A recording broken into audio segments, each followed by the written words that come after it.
I'd like to introduce Aashim Mongia now. Aashim is one of the founding members of APSA.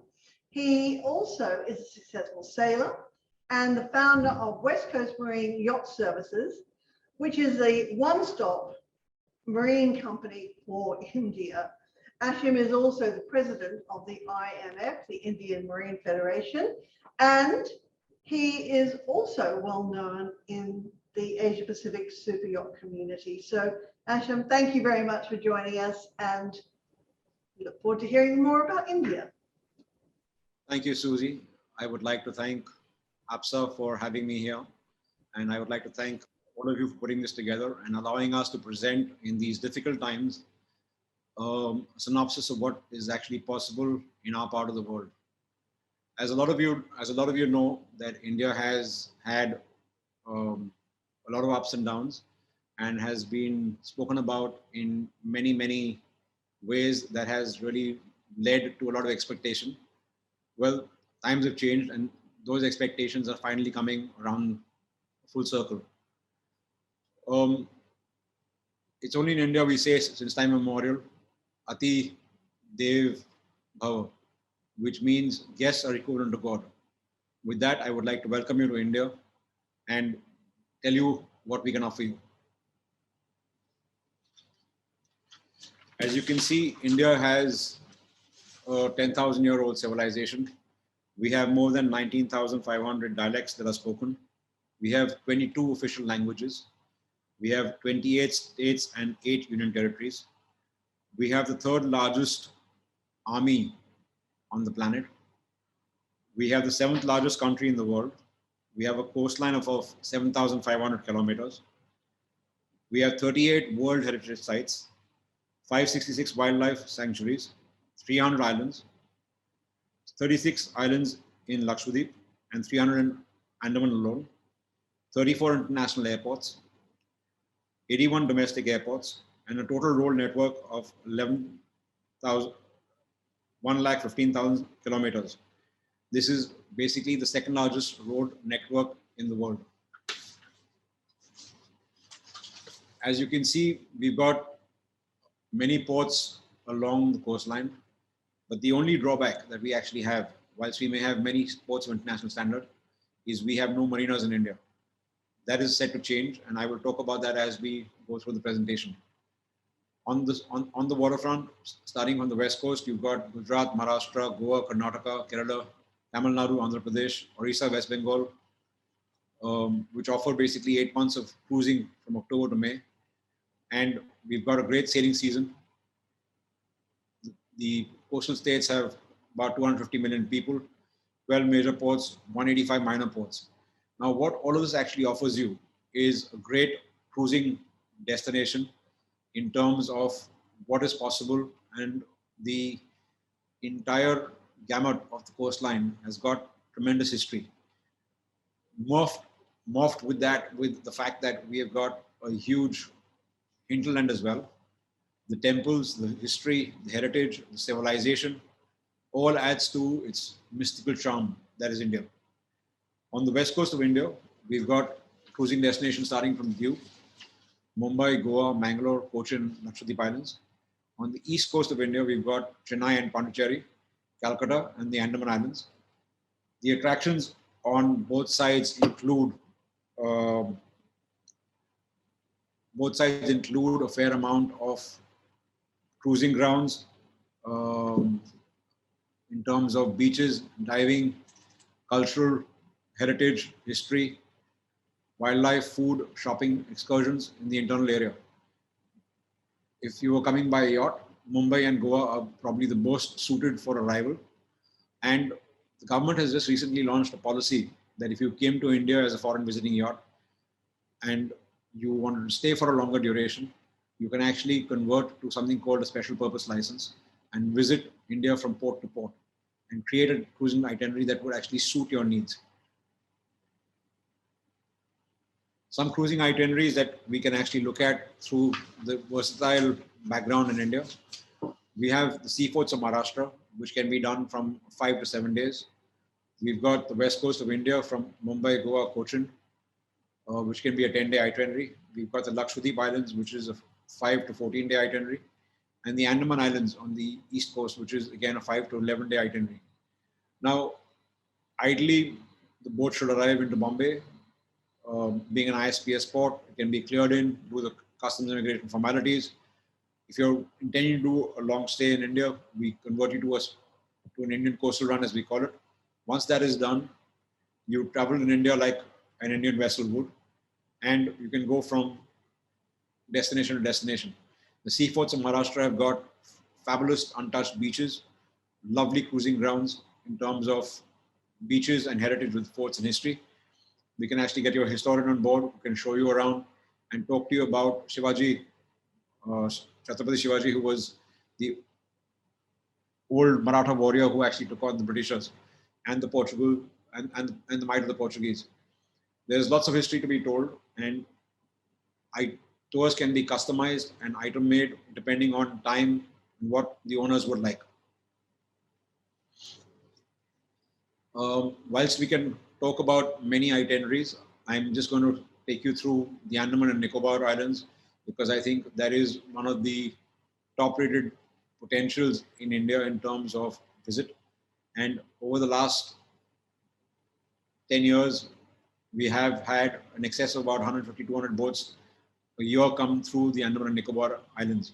Last year has been a little slow because of the COVID situation, but otherwise we've had a fair amount of boats that come through every year, from small sailboats to large size yachts. 5-day sample itinerary would be to arrive into Port Blair, where you would do your customs and immigration formalities. Once you've finished your inward and custom and immigration formalities, you would get your permit to travel to the islands as per a declared itinerary. Once that itinerary is put in place, you can move from island to island. The Andaman and Nicobar Islands are actually controlled by the Navy and the Coast Guard, so they keep a strict watch on what you're actually doing. But once the itinerary is in place, you can then move on from there. Once you clear into the islands, it would take maybe about half a day to clear in. You can then check out and then go to the Ritchie's Archipelago, which is where the Radhanagar beach is. It's amongst the best beaches in the world and has been rated as amongst the top beaches in Asia in the Time magazine.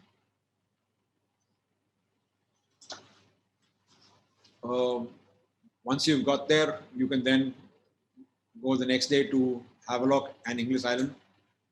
At Havelock, there is again tremendous water sports, fantastic diving and fishing. I have one of our owners who came to us, and one was an avid fisherman, and we went fishing. On the first day that he cast his hook, he came up with a 600-ton GT. So it's great fishing territory, great snorkeling, great water sports, excellent diving areas, and has got tremendous amount of potential in terms of exploring the reefs and the underwater heritage that is there to be explored. The next day you could go from Inglis Island to Sink Island, which is again got superb cliffs and sheer drop-offs. Again, great diving, great fishing. You can watch the marine life, coral gardens, and a day spent on the water with beach barbecue thrown in the evening on a perfect sundowner, and perfect way to another day at sea.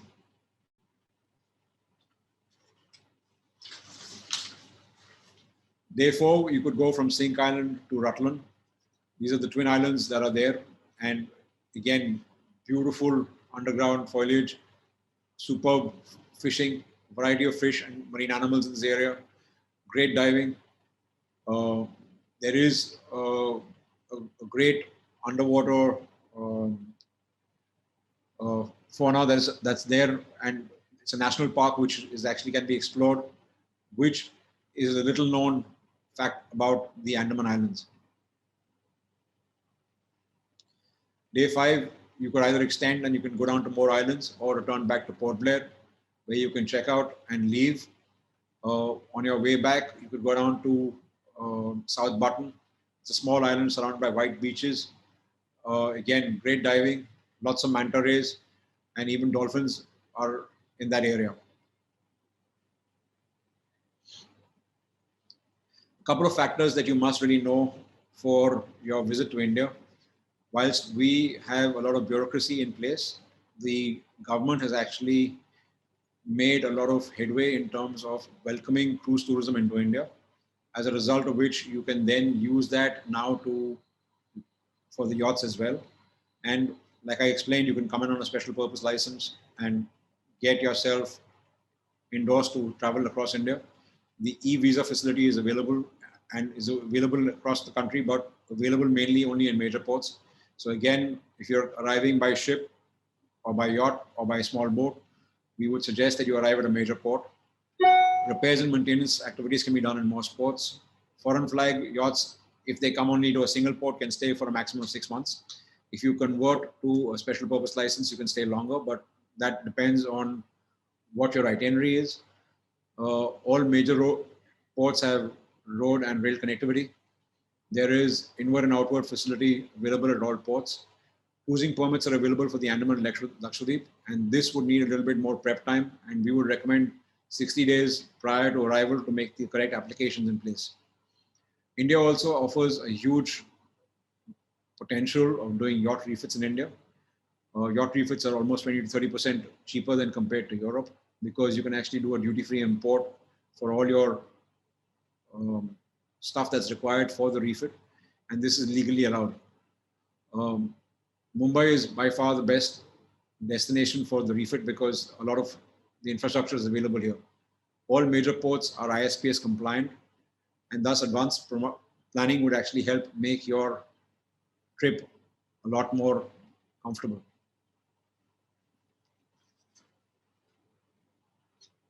What you will see now are some pictures that are there on your site, which basically will show you the diversity that India has to offer. We've got great wildlife. We've got great beaches and waterfronts. We've got temples. We've got ancient historic sites. We've got founding of many religions that have come out of India.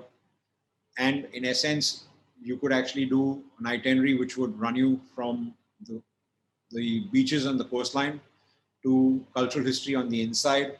And you can integrate your entire due itinerary to make it anywhere from 5 days to 5 months, depending on what you would like to do in India. India has a lot to offer, and it is a great place to come to, and it has got something for everyone. So no matter what your interests are, whether it is water sports, whether it's peace and quiet, whether it is religion, whether it is cultural heritage or just pure tourism, we have something for everyone. And with that, I'd like to take you back to Susie. Thank you very much. Aashim, thank you very much. That's a really interesting. Your knowledge about India is exceptional because you are on the ground there. I have a quick question. What's your favorite, your top recommendation of where to go if a super yacht comes in? What would you say is the top thing to do? I would say you arrive into Goa because that's a great destination to come into. Lots of beaches, a lot of waterfronts, a lot of place where the crew can also let their hair down, apart from the owners who can actually get a rich cultural heritage tour. If you're looking for diving and fishing, then I'd pick the Andamans or pick the Lakshadweep Islands. Both of absolutely virgin, untouched properties on both sides of the continent. So it depends on which side of the world you're coming from, but in a sense, both the islands have untouched virgin beaches which are unexplored completely. It sounds fantastic. Thank you very much, Ash.